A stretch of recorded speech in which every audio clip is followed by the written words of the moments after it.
All right, we are going to kick off. If people join us, then by all means. But hello, my name is Jess Burns. I am the owner of Jessica & Co, and I am a coach specifically for freelancers, VAs, and online consultants looking to start or scale their online business. Today, I wanted to talk a little bit around compliance and rates and share a little bit around like what not to panic on, right? Part of this has come because I see this a lot in different Facebook groups. I have done some deep diving into this space for myself and my own business and my requirements. And it's really not about panic. This is about getting some clarity and giving some information. So this is general education based on publicly available info and my experience that I have found over the last few weeks and months and years as being a virtual assistant. It's not legal or tax advice, and everyone's situation is different. So my goal is to explain how this system works as I see it, not to be taken as legal or tax advice. Obviously, go and speak to a lawyer or an accountant, which I have a few great ones in my corner if you need a recommendation. But obviously, I need to give that disclaimer. So now that all that's boring housekeeping stuff is out of the way. So for those of you that don't know me, Jess Burns, started my VA business in 2017, took it full time in 2019, and have loved it ever since. I've had a few different roles. I've had a few different hats. I've played in a few different spaces, but the crux of it is I've been around for a while. I've been a VA, OBM, marketing consultant, business coach, advisor, consultant, you name it, I've done it.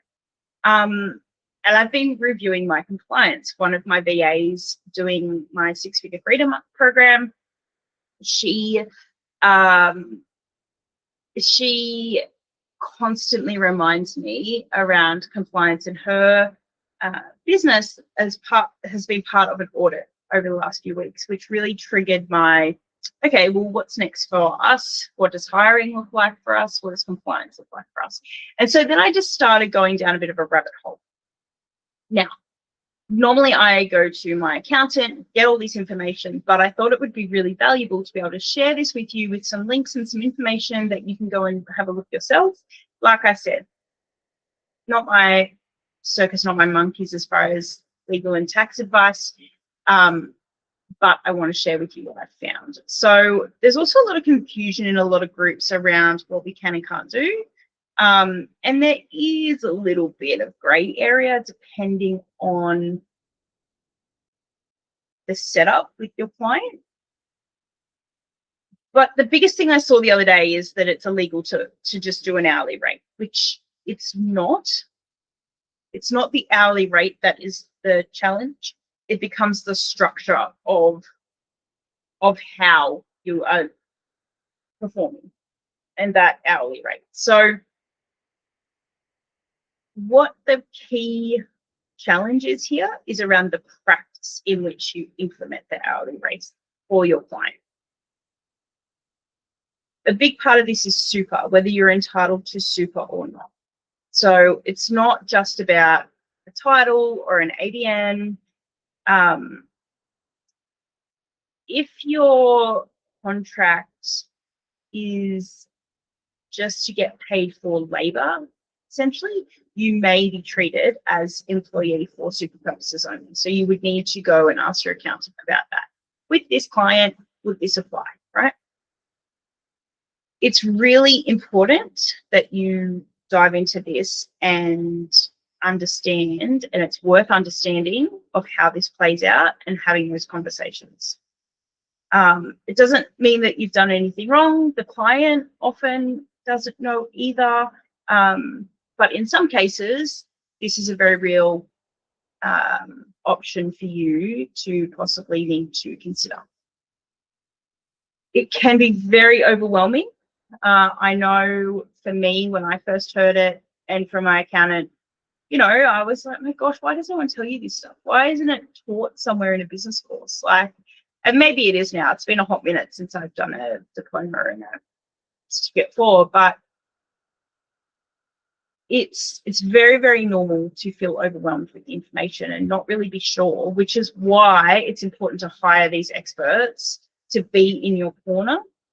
And the reason I will always have a great accountant, a great lawyer, great support, business coach, all the things, because I don't know everything. Learning more about it means that I can understand it, but I don't have to be the sole person who carries that load, if that makes sense. So it's really about stepping into that next level of business, and especially if you're looking at hiring people and subcontractors and how that works, it's definitely worth a conversation and worth understanding with your accountant and a legal professional. So the hard thing is that there's no one correct answer or one right answer for everyone, but we need to look at individual clients, how it works, clarifying with the client, and getting this information often up front, because it can change the dynamics of the arrangement. So speaking to the accountant can clear this up and give you some very, very clear guidelines. And it may even give you a bit of a time frame. Like maybe you can work under one structure for a period of time, and as you grow and evolve and the role changes, maybe you do need to move into a different structure. Like there's so many options and so many variables, which is where we need to be really careful and make sure we're getting the right advice from the right people. So the spaces that I've been playing in and I've been looking at and getting information from are the Australian Tax Office and the Fair Work Ombudsman. So both of those spaces have official sources. They're not just opinions, it's official information. And they've got very clear tools and plain English guides that will spell it out, that say this is what's acceptable and this isn't. Things like with the Fair Work Ombudsman is where I came up against a few interesting boundaries, I guess, or a few different pieces of information around what is taken into consideration when working out hourly rate versus are you a casual employee, because that's ultimately what we're trying to work out. So the key thing that I found is around what they call sham contracting. Some people do this intentionally to get around or try to get around tax and different obligations. Some people do it because they saw someone else do it and have no idea what the implications are, which is why it's really important for us as business owners to be across this and what it means to us. So sham contracting is when a business treats or presents a worker as a contractor when in actual fact the relationship is employment. Basically, on the Fair Work website, just because someone gives you the title of a contractor doesn't mean that you are a contractor, which is what I found really interesting. So just because you frame yourself as that, you can have legal contracts, you can have everything in place and they can override it. The law actually looks at how the work operates, and this, which is where I was talking about the structure of the relationship. So when this comes into play, sham contracting looks at things, and the regulators come in and they look at certain areas such as how much control the business has, how integrated the worker is into the business, whether the worker is completely financially dependent on this business or not, whether they are paid for time worked or results, right?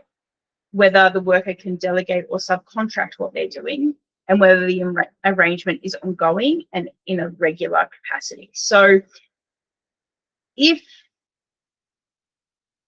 if you, as the contractor, if you have an ABN, yes, you issue invoices, you call yourself a contractor, there's an agreement there's a written agreement, a written arrangement. If you look like an employee and it's employment, the law will treat you as an employee and classify you as being employed by that business, which obviously can have quite serious tax implications, super implications, and there are fines and things in place. So the really interesting thing too is that you don't have to have ill intent to be charged with sham contracting. Like, you know, even if you don't know about this or the employers don't know about this, then it doesn't matter. They don't take that into consideration at all. So the idea of stopping sham contracting is to stop people from avoiding paying super, avoiding leave entitlements, avoiding minimum wages, and then shifting the risk onto us as workers rather than owning the risk as business owners. So if the business controls the time and the work, you're an employee. If the business buys a result, then you're a contractor. And this is why it's really, really powerful to offer your services in potential packages. So for me, social media, X amount of posts gives you this for this much money. They don't have a say in how I create the content, when I do the work.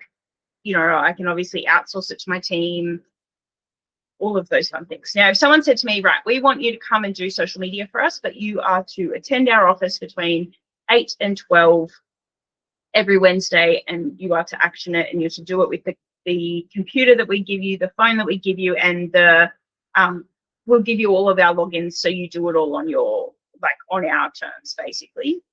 You're an employee. You're a casual employee, and they are bound to the laws around that. So yeah, basically, in some cases, we would consider ourselves as contractors, but you might actually be considered employment, casual employment. And this is why it really matters to ask the right questions, speak to the right people, talk to the advisors that play in this space all day, every day, and get the legal requirement and the legal information to be able to deliver correctly and give the information appropriately, because the fines are very significant, very, very significant. So my advice, and I'll share a couple of my contacts with you around who I work with and who I connect with. I would absolutely get your contracts reviewed. Chris Ryan Legal is my go-to contract lawyer. He's phenomenal. I also have Liam Schofield, who's a conveyancer, but he also has a legal. They've got a full team at their law firm, a large law firm, so they charge a little bit more. Chris is very reasonably priced, but a couple of options there. And then I've got a number of accountants that I could refer you to and have a chat to around this, because the results could be quite damaging if we don't get it right. So bit more information and value today rather than sharing my experiences, but this was just something that was too important not to share. I would love for you to invite someone into the group that you might know that would find this extremely helpful and get more information out of this. I will pop the details in the comments around the contacts, and we will take it from there. All right, ladies, have a lovely day. I'll speak to you very soon.